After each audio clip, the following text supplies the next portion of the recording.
This is my dad. Recently, he's been taken to making some chocolate. It's a very involved process, so I thought this time I would go ahead, get my camera out, and do some recording. My dad always loves to get involved in these kind of projects. Normally, he goes into so much detail that I don't really remember, so I wanted to capture step by step how he explains how to make chocolate.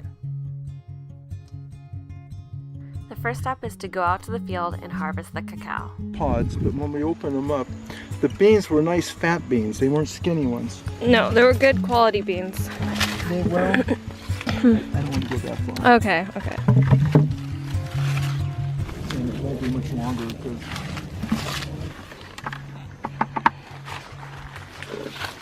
after harvesting the cacao, we separate the shells from the seeds. we do it this way so that we don't damage any of the seed. Okay. People use a machete, they'll cut into the seed. And what we're doing now is we're taking the seed away from the placenta.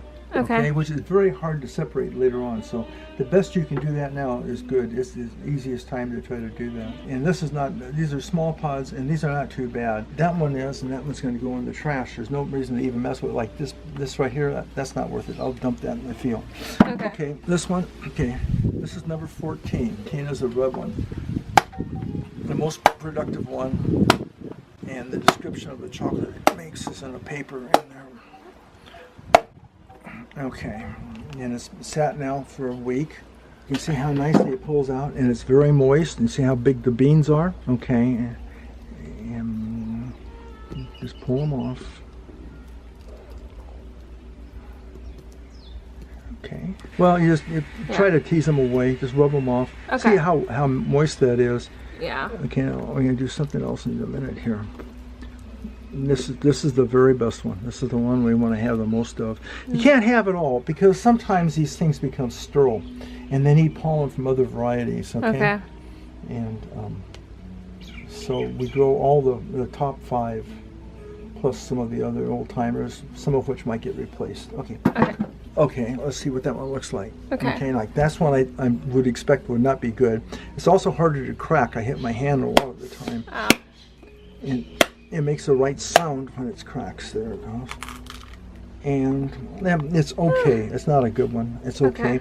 Now, when they stick to the bottom like that, the placenta pretty much stays on those pieces. It's hard to get them out clean, but it does happen. The better clones just perform better all the way around. That's why they were probably selected and put out in the field to do the evaluation on the yields. This is what all of the cacao seeds look like when they are separated from the shell. Afterwards, we store it in the freezer until we're ready to use it in the next step.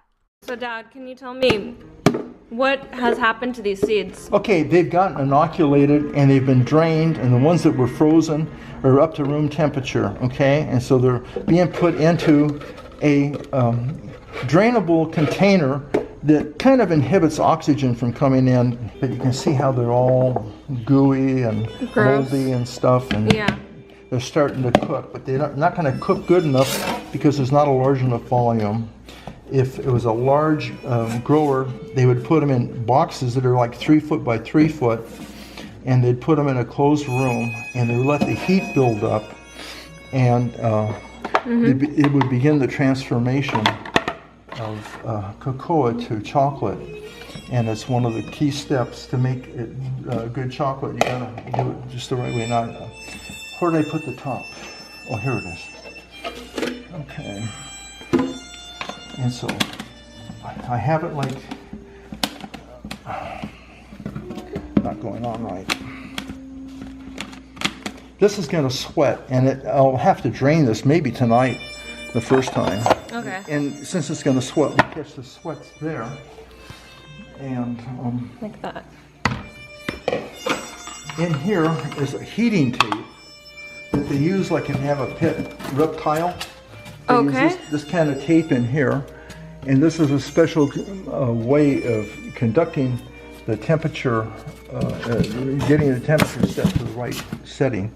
Okay, and so this goes in like this, and we can get 4 of them in here, and that's what we do. We run 4 at a time.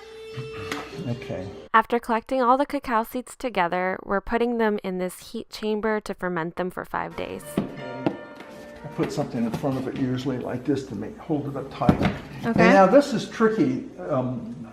There's two different things here. One is the heater and the other one is the temperature controller, okay? Okay. And I think that's the heater, so I'll start the temperature controller first. Okay. Okay, and get through that. Yeah. And this should be set to go. It should have the right temperature. Right now it's 20 degrees centigrade in there. Okay. Okay, and eventually it's going to warm up to about 45. And when it gets to 45, then all of a sudden, that's as hot as that heating element will make. And all of a sudden the fermentation on the seed will boost it up to 50. Okay. And when we get to 50, we let it run for about a day or two, okay? And then we know that we've got the fermentation done. So now we wait. See, yeah, and so what you do, this means it's heating right now. Okay. That little red thing. To set this is difficult, and the instructions are there, but you have to mess around. So it should be set from last time, so I'm just going to leave it. I have a question, Dad. What's that? I have a question. How do you get from this Yeah. to what we just put in there? Well, there's several steps involved, okay? Okay. This has to go in, and it has to be fermented. Okay. Okay, and that happens with yeast and bacteria. Okay. It has to have a high enough temperature. It takes several days, and you have to do it just right to get the right kind of chocolate flavors to come out. Once that's done, you put it out on drying racks out in the sun, okay? And when it's fully dried like that, then you bring it in and you put it in the oven at about 140 degrees for about 40 minutes, and you roast it. And that's the second process that changes the nature of the chemicals in the chocolate, okay? Okay. And once it comes out of the oven, you do what we just did. We dehull it. Dehull it. Okay. Thank you. I did it 250 last time because I didn't like because of the depth. So because of the depth situation, I'm gonna go 250 again. So I'll warm it up to 260. As soon as it gets to 260, I'll reset it for 250 and put these things in, and we will run them for 30 minutes. That's a little bit long. That's all because of the depth of the beans in the trays, because I don't have enough trays, okay? Okay. We're overcompensating just a little bit. After baking the seeds, we wait for the seeds to cool and we dehull them to separate the chocolate from the shell.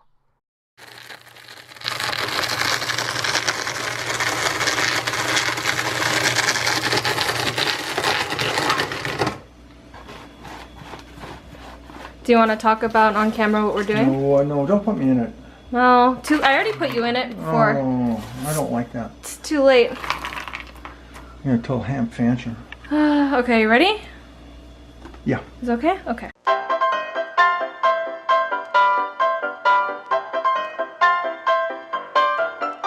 When we finish dehulling, we collect the roughly ground pieces and prepare them to be separated in the next step. This next part is really something. Okay. I may have to go wash a bucket out and wash and dry it. Okay, we're going up the garage now. Okay. Okay, good. Okay. Okay. Oh no. Dad. Can you tell me what is this? We have to separate the chaff from the bean, the meat of the bean. And we do it with a vacuum cleaner through a special device. I'm sure you're all very proud of me for this device, except for I didn't do it. Some other guy made it and I copied it. Oh. And what happens now is Yes. that the beans will be heavy and will fall all the way through. The shell will be light and they will be sucked up and come over here in this container here. And Okay. I'll demonstrate with it. Here, want to see what it looks like before I start? Sure. If nothing falls apart. Do you want me to things take- will fall apart. I think. No, don't. Yeah, we'll That's just leave it fine. like That's that. fine. It doesn't Okay, have so- to. Dad? Yeah. Is this a sock? Is that what? A sock? Yeah, because I needed to, there was too much air going in. So you can regulate it. It's all adjustable. Primitively adjustable. Okay, Dad. And then when you put this on film, I hope you have Alan singing the ballad to it. Okay. My dad is pouring in the dehulled pieces in slowly. The cacao nibs will fall into the bucket and the shells will be sucked into another chamber. The process isn't perfect, but it gets the job done. What's the most important part? The rock? Yes, it keeps it all together. Okay, here we go. I hope. It looks good. Do you want me to? Yeah, no, that is good. This That is will good? be all no good stuff, okay? Okay. There may be some no good stuff in here. In here? In which case we'll do it again. Okay. Let me put this down. Okay. So we have to put this back Yeah, in that's a little bit too fast. You can see. the bucket? Okay, go over here. Okay. Oh, there's really a lot of junk in there. A lot of junk. That's got to be redone. But you can see how much is not junk. Yeah, And there will be none of that stuff in the other one. It'll be stuff that I would use for the tea. Okay. But like I don't like the way this one went. So I'll do it very slow now. And do it again. It's really a lot. It's never that bad. I think But I've never gone it that fast. We put the contents in for a second time to separate the remaining shells. Anything left over will be taken out in this next step. Yeah, and you can see there's a few misses. Some of the big ones are hard to get.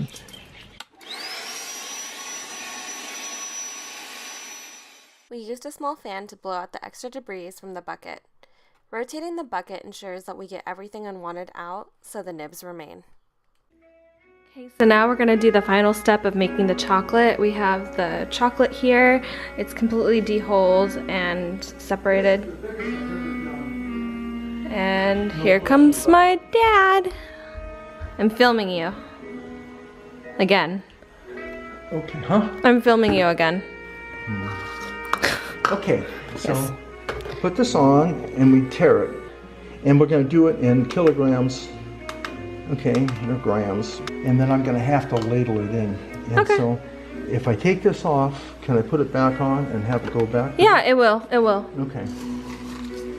Otherwise I'll get it really all over the place. So how much do you want to measure out right now? Well, no. I want to know how much see, it's all written in the book. I want to know how much the yield was total. And then we're going to do different things with this. We're going to make chocolate for cooking. Maybe Auntie will make us some brownies. Okay. And we're going to make milk chocolate or whatever kind of chocolate you want. Okay. Damn it. Damn it is a very important word in chocolate process. Oh, okay. It should be in everyone's vocabulary? Yeah. Okay. That's part of my chocolate vocabulary. Okay. Yeah, it's over a kilo. Yeah. I mean, it's really a big run here. You know, it doesn't have to be perfect. You're dealing with Richard. It has to be perfect. Okay. Okay. That came out to be 1 kilo .842. Okay. That's a lot. I'll write that down in the book here. Okay. Okay, this chocolate is going to be called 513. 513? Yeah, and then today is 27. Yeah. Okay, we had 1 point, what did I say? 1.84 kilos. Very good. Okay. Now that we have that, we're going to go ahead and just do things with it, and we're going to measure, when we do things, we're going to measure what we start with to do it. And when you use this machine, you get a mess like you can't believe, and there's a lot of loss. Okay. And so I'm going to see if I can't work out a way to catch stuff in a bag, okay, weigh the bag, and then try to get it out of the bag into this thing or whatever. Okay. The next step is to start grinding the nibs down so it releases all the fat and turns into a creamy chocolate. The machine that we're using here is actually a fruit press, and we are pushing the chocolate through just to preemptively grind it up into thin strands so it's easier to transfer it into the next machine. After preemptively grinding the chocolate, we add it into a stone ground mixer. This mixer has 2 large pieces that rotate in a circle that are able to break down the chocolate even more. We will let the stone ground mixer run for some time so that all of the fat is released and the consistency becomes totally smooth. Sugar. Yeah? With the extra chocolate in there, that will make it less sugar. Oh, I'm not on, am I? I'm not going to talk anymore. Dad! I'm not going to remember all of this. You don't have to. This is a situation that we're not going to encounter again. This whole thing's gone wrong. So while the chocolate is being broken down further in the stone mixer, we're going to go ahead and start weighing out the sugar to see how much we have to calculate how much sugar we'll need for different chocolate bars. Oh, half a kilo. Whoop. That's close enough to call out half a kilo. Yeah. For our calculations now. Okay, now I got to put it back. My dad double checks the ratio of chocolate to sugar just to make sure we have our recipe correct.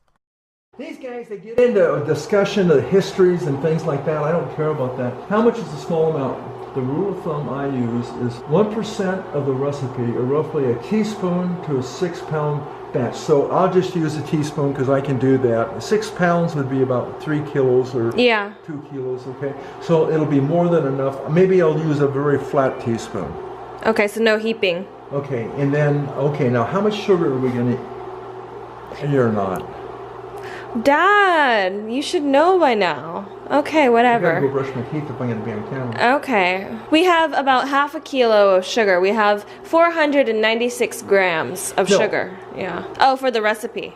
Yeah. Oh. So, like, if we wanted to make a total of, that's about 1.5 kilos in there now, right? Yeah. And that's mixing really well. Yeah. Looks really great. And so to do that then, the lecithin attributes nothing to the weight.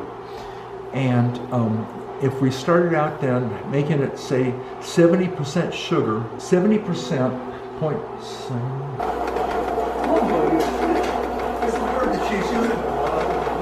Yeah. So we just dumped out all of the chocolate. We put the chocolate on a tray lined with. And this is baker's chocolate, and that's why it's down like that. Yeah. It's nice and flat, so that people like Madeline Powell does not have to get a jackhammer to get her color. Yes. We went ahead and added 1 teaspoon of lecithin. Next, we're going to go ahead and add heated cocoa into the stone ground mixer. And it's been warm, so it should be able to blend in without too much difficulty. It's making a different sound. Does it feel like it's coming up? No, it doesn't. It feels very different from before. It's not jumping. It's just If that's little. That's because there's no. I hope we got this on film. Yes, we did. Oh, good. This is very critical. See, this is the secret that other people don't have. It's called ineptness and clumsiness. That's the special ingredient. Yeah. No, it went in really smooth. There's no problem. I'm worried about sticking to the bottom and making the rollers come up. Oh, okay. Until we get enough so it's fluid. It's not cascading on there yet. See, no. It's almost. We're way ahead of where we were last time. Yeah. So the important step is that we already grounded the cocoa, so there's some butter in here. So when we add the dry stuff. Yeah, we're not having to add any cocoa butter. Yeah. Because our stuff seems to be rich enough in cocoa butter from the way it was flowing before. Yeah. You want to have it be liquidy.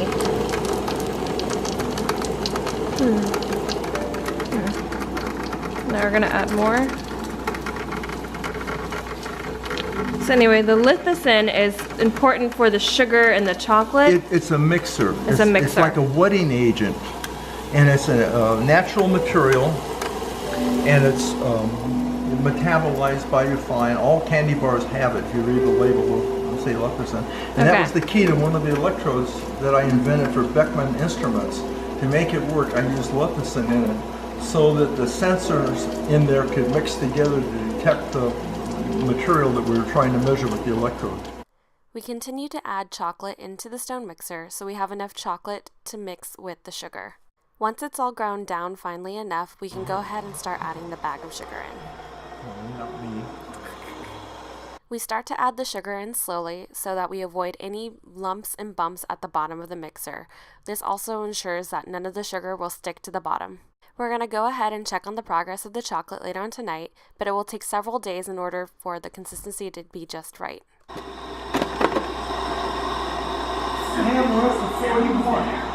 40 up? That's good. Well, yeah, it shows that the fermentation is adding to the increase in temperature. And how long do we have to let it ferment for, Dad? Okay, we started this, it really didn't start until probably this morning. Yeah, this morning. I'll stop it Thursday, probably after I come back from bringing you. Okay. Wow, that long. So about 4 days? Yeah, 5 days? 5 days. Okay. And we'll switch over in a couple more days. Put these ones on that have the holes in them, so air can get in, and that makes for an aerobic fermentation. It's a different thing, a different kind of fermentation. Later that night, we check on the progress of the chocolate, and as you can see, it's already smooth. The next day, the chocolate is completely smooth and has a clear, glossy finish. The last step is where, unfortunately, my camera died. We have to pour out all the molten chocolate to lay flat so it can dry completely.